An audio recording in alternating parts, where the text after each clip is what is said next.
Hello friends, welcome to my YouTube channel. आपको ये classes कैसी लग रही है? प्लीज कमेंट करें, सब्सक्राइब करें मेरे चैनल को, लाइक करें, शेयर करें और ज्यादा से ज्यादा लोगों तक फैलाएं ताकि सब लोग इसका फायदा उठा सके क्लासेस का।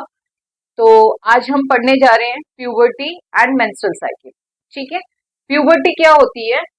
Conversion of childhood to adulthood.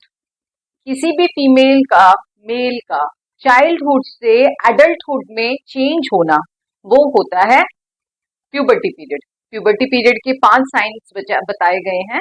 जो मेन साइंस होते हैं उसमें से फर्स्ट साइन है थैलार्की, सेकेंड है प्यूबार्की, थर्ड है एड्रिनार्की, फोर्थ है मेनार्की और फिफ्थ है इंक्रीज इन हाइट। प्यूबर्टी के अंदर क्या होता है? Development of secondary sexual characteristics. ठीक है, जो हेयर ग्रोथ होगा, बॉडी ऑर्डर होगी, सिक्रीशन होगा, ब्रेस्ट डेवलपमेंट होगा और एक हाइट ग्रोथ होगी, वॉइस चेंज होगी। ये सारी चीजें जो होती है वो सब किसमें आती है? प्यूबर्टी में आती है। WHO के अकॉर्डिंग जो मेल्स में प्यूबर्टी एज है वो 12 इयर्स के बाद में होती है और जो फीमेल्स में है वो 11 इयर्स के बाद में होती है। ठीक है, अब हम देखते हैं जो 5 साइंस है उसको क्या क्या कहते हैं। तो फ्रेंड्स, जो फर्स्ट साइन होता है, ये एक क्वेश्चन बनता है कि which is the first sign in puberty? तो दैट इज थैलार्की। तो फर्स्ट साइन कौन सा है? थैलार्की। उसमें क्या होता है? Development of breast. ब्रेस्ट का जो डेवलपमेंट होता है वो होता है फर्स्ट साइन और उसको क्या बोलते हैं हम? थैलार्की। ठीक है, सेकेंड साइन होता है प्यूबार्की। जैसे कि प्यूबार्की से ही अपन समझ रहे हैं प्यूबार्की यानी प्यूबिक, यानी जो प्यूबिक हेयर्स का जो डेवलपमेंट होता है उसको बोलते हैं हम प्यूबार्की। एड्रिनार्की, तो इसमें भी एड्रिनार्की यानी एक्सिला। तो एड्रिनार्की का मतलब होता है जब एक्सिलरी हेयर ग्रोथ होते हैं तो उसको बोलते हैं हम एड्रिनार्की। ठीक है, मिनार्की। मिनार्की क्या होता है? The first onset of menstrual cycle is called as menarche. जब पहली बार मेंस्ट्रुअल साइकिल आएगी किसी भी फीमेल को तो उसको हम बोलेंगे मिनार्की। ये सिर्फ फीमेल का नहीं है, बहुत सारी मैमल्स उसके अंदर भी मेंस्ट्रुअल साइकिल आती है। जरूरी नहीं है सिर्फ ह्यूमंस के अंदर आती है, काफी सारी एनिमल्स के अंदर भी मेंस्ट्रुअल साइकिल आती है। ठीक है, और एक लास्ट साइन क्या था? Increase in height. ये भी ये जो साइन है। तो friends, this thing is clear to you. और इसके अलावा क्या क्या साइंस अपन को दिखने को मिलते हैं? जो प्यूबर्टी एज आती है तो उस समय बहुत सारे जो बच्चे होते हैं जो 11, 12, 13 साल के होते हैं उनके अंदर एक्नेस निकलेंगे, उनकी वॉइस चेंज होगी, उनके बॉडी में से एक अलग तरह की स्मेल आएगी। ठीक है, एक वेजाइना से डिस्चार्जेस स्टार्ट होंगे और ये सारे साइंस हमको इनके अलावा देखने को मिलते हैं। ठीक है, तो आपको क्लियर हो गया होगा प्यूबर्टी क्या होती है। सेकेंडरी सेक्सुअल और कैरेक्टरिस्टिक्स का डेवलपमेंट होता है उसको हम प्यूबर्टी बोलते हैं। एक बच्चे से एक एडल्ट में जो चेंज होने का पीरियड होता है उसको हम बोलते हैं प्यूबर्टी पीरियड। फीमेल में 11 ईयर्स से अबव, मेल्स में 12 ईयर्स से अबव। कौन कौन से इसके साइन है? थैलार्की, मेनार्की, प्यूबार्की, एड्रिनार्की और इंक्रीजिंग हाइट। ठीक है, अब हम पढ़ते हैं मेंस्ट्रुअल साइकिल। तो friends, what is menstrual cycle? एक जो फीमेल होती है उसको जो रिप्रोडक्टिव उसकी एज है 15 to 49 ईयर्स, उसके अंदर उसकी जो पूरी इस पीरियड के अंदर कम से कम 450 के आसपास मेंस्ट्रुअल साइकिल आती है। ठीक है, ये मेंस्ट्रुअल साइकिल जो है ये एक साल में अंदाजन 13 बार आती है। अब इसके अंदर होता क्या है? तो मेंस्ट्रुअल साइकिल क्या है? The breakdown of the uterus endometrial lining and blood vessels resulting in a liquid that is expelled through vaginal canal. जो एंडोमेट्रियम लाइनिंग होती है यूट्रस की, उसका टूटना और टूट के वेजाइना के थ्रू ब्लड फॉर्म में बाहर आना, उसको हम क्या बोलते हैं? Menstrual cycle. ठीक है, ये मेंस्ट्रुअल साइकिल कितने दिन तक रहती है अंदाजन? ये मेंस्ट्रुअल साइकिल अंदाजन 3 से 5 दिन तक रहती है। अब इस मेंस्ट्रुअल साइकिल को मेंटेन करने के लिए, बनाने के लिए किसका रोल में इंपॉर्टेंट होता है? HPO एक्सिस का। HPO से हमारा बिल्कुल क्लियर इसके वर्ड में ही है HPO means H for hypothalamus, P for pituitary gland और O फॉर ओवरीज। ठीक है, तो इसमें क्या होता है, जो हाइपोथैलेमस होता है हमारा, हाइपोथैलेमस GnRH रिलीज करता है। तो GnRH क्या होता है, गोनाडोट्रोपिन रिलीजिंग हार्मोन, और वो GnRH एंटीरियर पिट्यूटरी पे जाके काम करता है। अब एंटीरियर पिट्यूटरी क्या करती है, FSH और LH रिलीज करती है। अब FSH और LH दो हार्मोन्स निकलते हैं। अब उसमें FSH और LH के अलावा भी काफी सारे निकलते हैं एंटीरियर पिट्यूटरी में, पर यहाँ पे ओवरीज के अंदर FSH और LH निकलते हैं। तो ये जो FSH है ये ओवरीज के ऊपर जाके काम करेगी। अब ओवरीज के अंदर क्या होते हैं, बहुत सारे फॉलिकल्स होते हैं। वो ग्राफियन फॉलिकल्स जो हैं, वो फॉलिकल्स जो हैं ये एस्ट्रोजन और प्रोजेस्टेरोन निकालते हैं। अब ये जो फॉलिकल्स होते हैं, ये जो एक फीटस जो होता है 20 वीक्स का, उसके अंदर 7 मिलियन के आसपास रहते हैं। और उसके अलावा बर्थ के ऊपर जब बेबी आउट हो जाता है, 20 वीक का फीटस जो हमारे मदर के अंदर है, ठीक है, उसके बाद में जब बेबी आउट हो जाएगा तो वो रहते हैं एट बर्थ 2 मिलियन के आसपास, और जब प्यूबर्टी स्टार्ट हो जाती है तो वो हो जाते हैं 2 लाख के आसपास। अब प्यूबर्टी के 4 लाख के आसपास। अब ये 4 लाख जो, तो सॉरी फॉलिकल्स नहीं, फॉलिकल्स निकलते हैं ओवरीज में, बहुत सारे फॉलिकल्स होते हैं, ग्रैफियन फॉलिकल्स, वो बाद में मेच्योर होके बनते हैं। ठीक है, तो ओवरी के अंदर से फॉलिकल्स जो होते हैं उसमें उनका डेवलपमेंट होता है, डेवलपमेंट होता है तो वो क्या बनते हैं, ग्रैफियन फॉलिकल्स बनते हैं। अब ये जो ग्रैफियन मेच्योर जो ग्रैफियन फॉलिकल हुआ वो क्या सिक्रीट करेगा, एस्ट्रोजन और प्रोजेस्टेरोन। ये एस्ट्रोजन का इसमें फिर मेन रोल होता है। एस्ट्रोजन क्या करता है, एफएसएच को तो बाद में कम कर देगा और एलएच को है जो बढ़ा देगा। तो ये हम आगे पढ़ेंगे। तो मोटा मोटा इसके अंदर मेंस्ट्रुअल साइकिल में 2 फेसेस चलती है, एक 2 फेसेस तो चलती है ओवरीज के अंदर, और यूट्रस में चलती है 3 फेसेस। ठीक है, इसको हम इलाबोरेट करके आगे पढ़ेंगे। अब इसके अंदर देखिए आप नॉर्मल टर्म्स जो, ये क्या मैंने इसके साथ में मेंस्ट्रुअल साइकिल के साथ में आपको एक बार एचपीओ एक्सिस बता दिया कि जो मेंस्ट्रुअल साइकिल है वो किसके बेस पे चलती है, वो एचपीओ एक्सिस के बेस पे चलती है। तो एचपीओ एक्सिस क्या होता है, हाइपोथैलेमस जीएनआरएच रिलीज करता है, जीएनआरएच एंटीरियर पिट्यूटरी में जाके एफएसएच और एलएच रिलीज करता है, एफएसएच और फिर ओवरीज में से निकलता है। ओवरीज के अंदर बहुत सारे फॉलिकल्स होते हैं, जो सबसे पहले मेच्योर हो जाता है वो ग्रैफियन फॉलिकल बनाता है। ग्रैफियन फॉलिकल जो है एस्ट्रोजन और प्रोजेस्टेरोन रिलीज करता है। एस्ट्रोजन का काम क्या होता है, वो एफएसएच को तो सप्रेस कर देगा और एलएच को बढ़ा देगा। तो ये इसका काम होता है। और फीटस के जो 20 वीक्स का फीटस होता है उसमें 7 मिलियन के आसपास है क्या रहते हैं, फॉलिकल्स रहते हैं। और बर्थ के टाइम में वो कितने हो जाते हैं, 2 मिलियन हो जाते हैं, और प्यूबर्टी पीरियड में कितने हो जाते हैं, 4 लाख हो जाते हैं। ये है एचपीओ एक्सिस। ठीक है, ये बहुत इंपॉर्टेंट रोल प्ले करता है मेंस्ट्रुअल साइकिल के अंदर, इसीलिए आपको इसका बेस बताया। अब आगे हम पढ़ते हैं कि एवरेज एमसी कितने दिन तक रहती है। तो एवरेज एमसी हम 28 दिन तक रहती है, लेकिन इसको हम कितने से कितने दिन तक वेरी करते हैं, इसको हम 21 से 35 दिन तक वालों को भी नॉर्मल मानते हैं।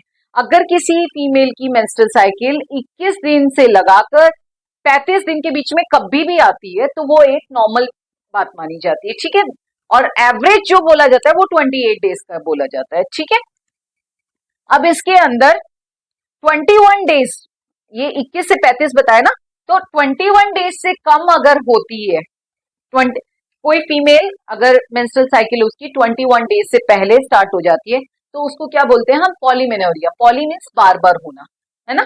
और उसके बाद में 35 दिन से ज्यादा टाइम निकल गया है और उसके बाद में किसी फीमेल को मेंस्ट्रुअल साइकिल आ रही है तो उसको हम क्या बोलते हैं, ऑलिगमेनोरिया। ठीक है, यानी ऑलिगो मीन्स कम, पॉली मीन्स ज्यादा। तो अगर 21 दिन से पहले ही वो पीरियड्स में हो रही है तो इसका मतलब वो ज्यादा मात्रा में हो रही है एक साल में, फिर वो कितनी बार हो जाएगी, तो उसको हम बोलेंगे पॉलीमेनोरिया। और जो 35 डेज से कम में 35 डेज के बाद में हो रही है उसको बोलते हैं हम ऑलिगमेनोरिया। ठीक है, अब जो नॉर्मल एमसी होती है, पॉलीमेनोरिया हो गया, ऑलिगोमेनोरिया हो गया, अब जो नॉर्मल मेंस्ट्री होती है उसको हम क्या बुलाते हैं, यूमेनोरिया। जो 28 डेज की जो साइकिल होती है उसको हम क्या बोलते हैं, यूमेनोरिया। जो 21 से 35 दिन के अंदर होती है उसको हम क्या बुलाते हैं, यूमेनोरिया। ठीक है, तो ये तीनों टर्म्स क्लियर हो गई आपको मेंस्ट्रुअल साइकिल से रिगार्डिंग। फर्स्ट है यूमेनोरिया मींस नॉर्मल एमसी, पॉलीमेनोरिया जिसमें बार बार आ रहे पीरियड, 21 दिन से जल्दी आ रहे, और ओलिगमेनोरिया जिसमें 35 डेज के बाद में आ रहे हैं। ठीक है, तो ये तीन टर्म्स इंपॉर्टेंट है मेंस्ट्रुअल साइकिल रिगार्डिंग। अब इसके आगे जो मैंने पहले ही बता दिया कि अगर एक साल के अंदर नॉर्मली एमसी कितनी अपन आप बोलते हैं 13 मान लेते हैं, क्योंकि 28 डेज के अकॉर्डिंग आ रही है तो अपन कैलकुलेट करते तो लमसम 13 आ जाती है। ये एकदम एक्यूरेट नहीं होता, हर जरूरी नहीं है कि अगर कोई फीमेल है जिसको 28 दिन की एमसी आ रही है तो लेकिन वो क्लाइमेटिकल चेंजेस हार्मोनल चेंजेस की वजह से वेरी होती रहती है, तो उसको अपन फिक्स नहीं मानते हैं कि अगर कोई फीमेल को 28 दिन से पीरियड्स आ रहे हैं तो उसको आगे भी 28 दिन से ही आएंगे। होता है कभी 30 डेज से भी हो जाते हैं, कभी 26 डेज से भी हो जाते हैं, तो वो बिल्कुल नॉर्मल चीज होती है। तो इसको एवरेज ही बोला गया है, एक साल के अंदर एवरेज 13 एमसी आती है, और 15 टू 49 ईयर्स जो उसकी रिप्रोडक्टिव एज होती है, उस पूरी टोटल रिप्रोडक्टिव एज के अंदर अंदाजन 450 साइकिल्स एक लेडी को आती है। अब इसके अंदर ब्लड लॉस कितना होता है? ब्लड लॉस कितना होता है? 20 टू 80 ml। एक फीमेल को एक मेंस्ट्रुअल साइकिल जब आती है तो उसमें कितने ब्लड लॉस होता है? 20 ml टू 80 ml, और अगर अपन को एवरेज पूछा जाता है तो वो होता है 35 ml। ठीक है, तो समझ में आया आपको? एक साल में 13 एमसी आती है, रिप्रोडक्टिव एज जो टोटल होती है उसके अंदर 450 से ज्यादा साइकिल्स आती है पेशेंट फीमेल को, और ये जो है ब्लड लॉस ये है जो 20 टू 80 ml। और एक और चीज बताऊं आपको, ये जो मेंस्ट्रुअल साइकिल है ये फिजियोलॉजिकल फिनोमिना है, पैथोलॉजिकल नहीं है। ठीक है ना, फिजियोलॉजिकल फिनोमिना है। ब्लड लॉस कितना होता है? 20 टू 80 ml। एवरेज कितना ब्लड लॉस होता है? 35 ml। ब्लीडिंग फेज कितने दिन का होता है? 1 टू 5 डेज। और ड्यूरेशन कितने दिन तक वो जाता है? 2 से 7 दिन तक जाता है। मतलब जरूरी नहीं है कि किसी को 2 दिन में ही खत्म हो जाएगा, किसी को 7 दिन में खत्म होगा, तो उसकी ड्यूरेशन 7 डेज तक जाती है। ओके, अब हम इसको पढ़ते हैं कि जो ओवरीज के अंदर जो 2 फेस होती है वो कौन सी होती है, और जो यूट्रस के अंदर 3 फेसेस होती है वो कौन सी होती है।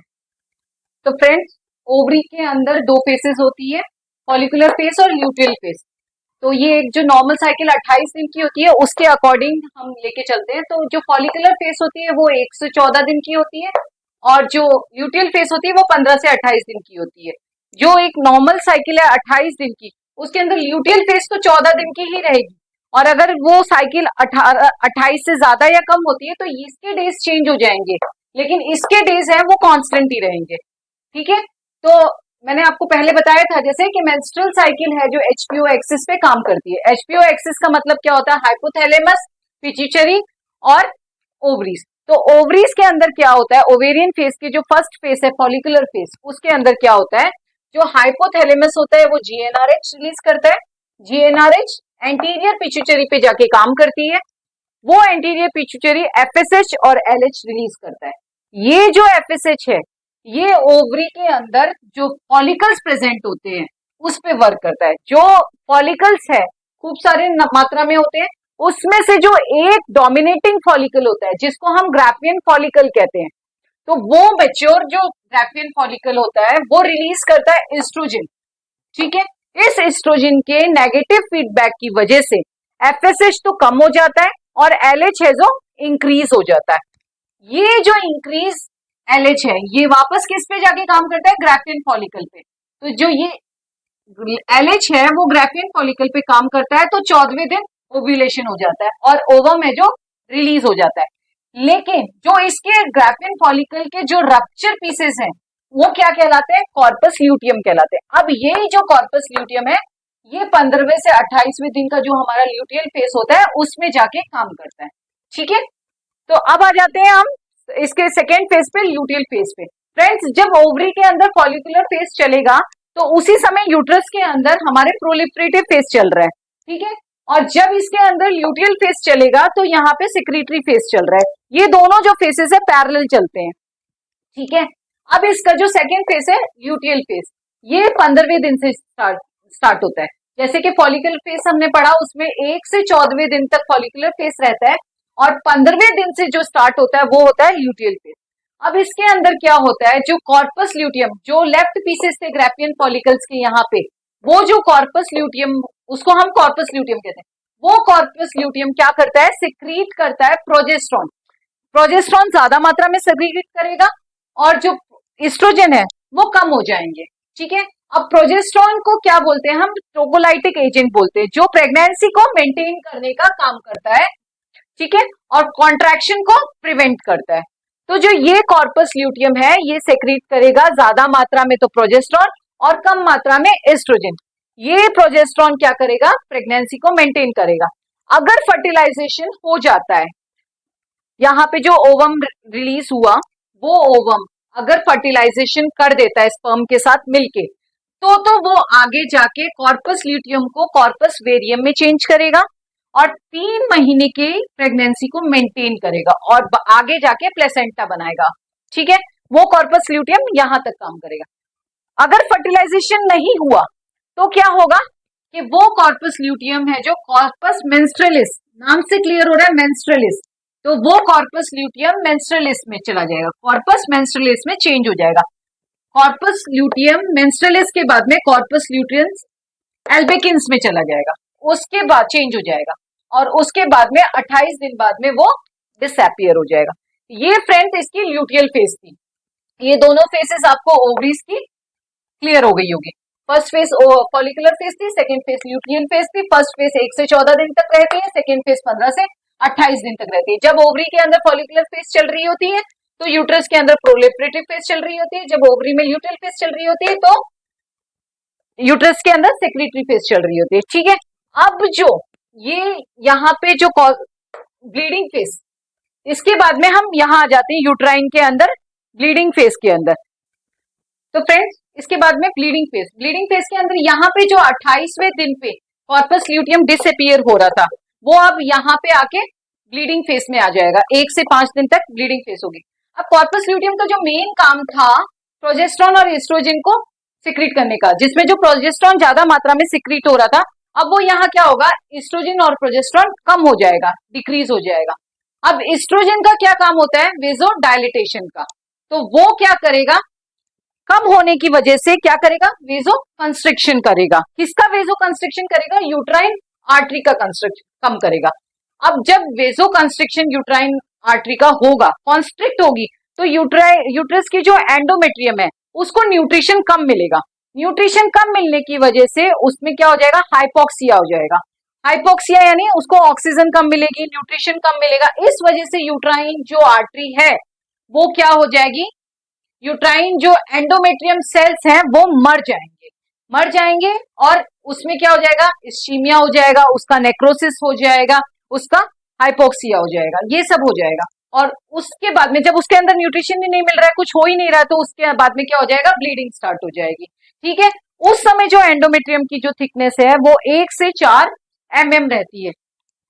अब ये ब्लीडिंग कैसे हुई, जब यहाँ पे इसको हाइपोक्सिया हो गया एंडोमेट्रियम को, तो उस समय क्या होता है, ये किसको मैसेज देता है, हाइपोथैलेमस को एक मैसेज जाता है पोस्टीरियर पिट्यूटरी के थ्रू।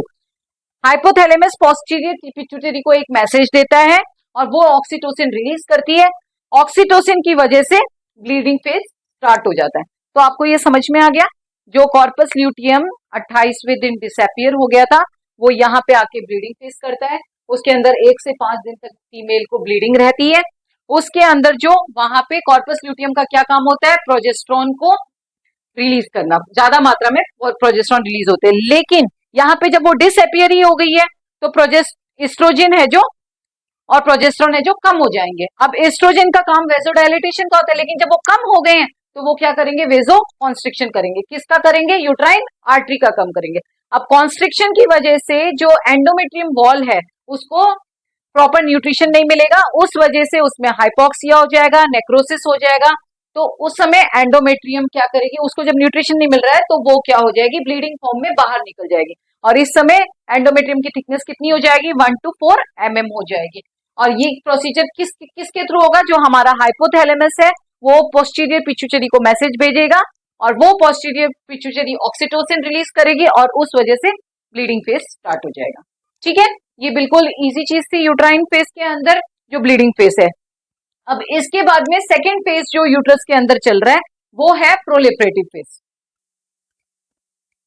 तो फ्रेंड्स नेक्स्ट है इसके अंदर यूट्राइन फेज का प्रोलिफरेटिव फेज। अब यहाँ पे ब्लीडिंग स्टार्ट हो गई पेशेंट को, तो यहाँ पे जो एंडोमेट्रियम की वॉल है वो 1 mm तक रह गई। अब यहाँ पे प्रोलिफरेटिव फेज में क्या होगा, एंडोमेट्रियम वॉल इंक्रीज होनी स्टार्ट हो जाएगी। ये फेज कितने दिन का है, 6 से 14 दिन का। तो जो यहाँ पे है ये प्रोलिफरेटिव फेज किसके सिमिलर चल रहा है, ओवरी के फॉलिकुलर फेज के सिमिलर चल रहा है। तो यहाँ पे जो फॉलिकल्स रिलीज हो रहे थे ओवरी में से, वो फॉलिकल्स किस पे जाके काम, वो फॉलिकल एफएसएच से काम करते हैं। FSH work on the follicles, FSH है जो ये वाला एफएसएच, ये काम करेगा फॉलिकल्स पे और वो मेच्योर फॉलिकल पे काम करता है। तो वो कौन से हार्मोन्स रिलीज कर रहे थे, ईस्ट्रोजन और प्रोजेस्टेरोन, ये सेम, ठीक है। ईस्ट्रोजन का काम क्या होता है, सेल्स को बढ़ाने का, यानी कि हाइपरप्लेशिया। तो वो सेल्स जब बढ़ेंगे तो एंडोमेट्रियम की थिकनेस बढ़ जाएगी, जो कहां तक बढ़ जाएगी, 5 से 7 mm तक बढ़ जाएगी, ठीक है। इसमें कुछ ज्यादा सोचने वाला नहीं है। जो प्रोलिफरेटिव फेज है वो सिमिलर चल रहा है ओवरी के फॉलिकुलर फेज के बराबर। तो ओवरी के अंदर कौन सा हार्मोन काम कर रहा था, हमारा एस्ट्रोजन हार्मोन काम कर रहा था। वो एस्ट्रोजन हार्मोन है, उसका काम क्या होता है, सेल्स को बढ़ाने का काम होता है। तो वो क्या करेगा, हाइपरप्लेशिया करेगा, इस वजह से एंडोमेट्रियम की सेल्स है जो बढ़ जाएगी और जो 6 से 7 mm तक बढ़ जाएगी।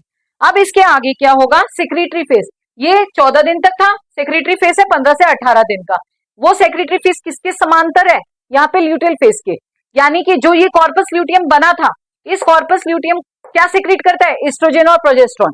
अब ये एस्ट्रोजन, जब एस्ट्रोजन और प्रोजेस्टेरोन यहाँ पे जो सिक्रीट कर रहा है, वो उसका यहाँ क्या काम है, वो कॉर्पस ल्यूटियम एस्ट्रोजन और प्रोजेस्टेरोन को सिक्रीट करता है।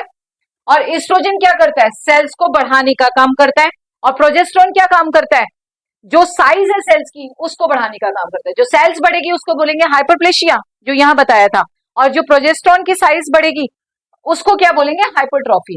तो ये दोनों काम, ये जो एस्ट्रोजन और प्रोजेस्टेरोन कॉर्पस ल्यूटियम में काम कर रहे थे, वो क्या करेंगे, वो यहाँ पे नंबर ऑफ सेल्स को बढ़ाएंगे और साइज ऑफ सेल्स को बढ़ाएंगे, यानी कि जो एंडोमेट्रियम की साइज है वो इंक्रीज हो जाएगी। और वो कहां तक इंक्रीज हो जाएगी, वो 15 से 18 mm तक इंक्रीज हो जाएगी।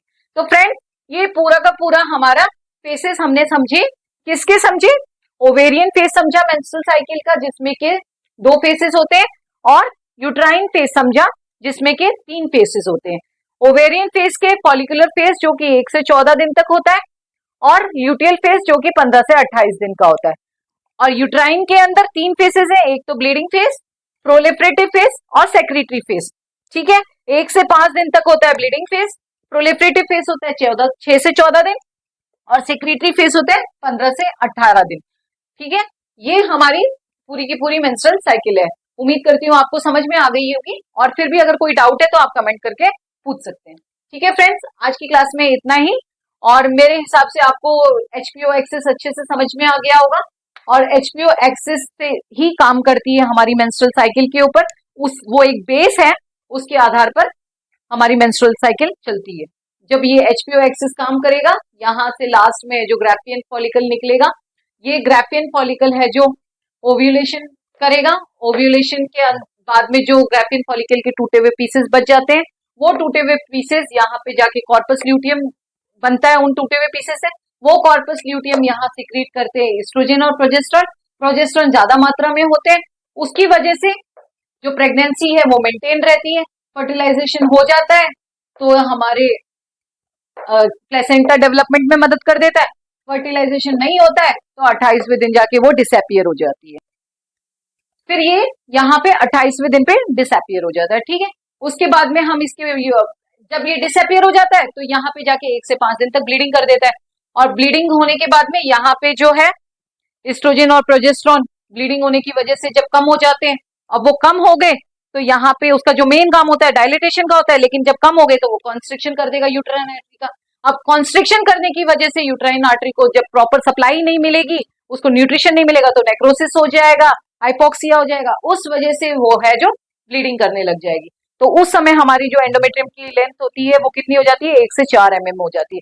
अब वो यहाँ पे प्रोलिफरेटिव फेज के अंदर आते आते कितनी हो जाती है, 1 mm तक रह जाती है। अब 1 mm तक रह गई वो, तो यहाँ पे जो फॉलिकल्स है, जो ये वाला, ये कौन से हार्मोन सेक्रेट कर रहे थे, ये एस्ट्रोजन कर रहा था, ईस्ट्रोजन एंड प्रोजेस्टेरॉन। अब वो ईस्ट्रोजन और प्रोजेस्टेरॉन की वजह से, ईस्ट्रोजन का क्या काम होता है, सेल्स को बढ़ाने का काम हो जाता है, यानी कि हाइपरप्लेजिया, उसके बढ़ाने की वजह से ये प्रोलिफरेटिव फेज के अंदर एंडोमेट्रियम की लेंथ बढ़ जाएगी। वो कितनी हो जाएगी, 5 से 7 mm हो जाएगी। यहाँ पे सेक्रेटरी फेज है, सेक्रेटरी फेज ये इसके समांतर है, तो सेक्रेटरी फेज में कौन से हार्मोन्स निकल रहे थे, ईस्ट्रोजन और प्रोजेस्टेरॉन। अब जो ईस्ट्रोजन है उसका क्या काम है, सेल्स को बढ़ाने का, प्रोजेस्टेरॉन का क्या काम है, साइज को बढ़ाने का। तो उसकी वजह से जो एंडोमेट्रियम की जो लेंथ है वो कितनी हो गई, 15 से 18 mm। तो दोस्तों ये थी हमारी मेंस्ट्रुअल साइकिल, और उम्मीद है आपको समझ में आ गई होगी। तो आज की क्लास में इतना ही, मिलते हैं नेक्स्ट क्लास में। Thank you.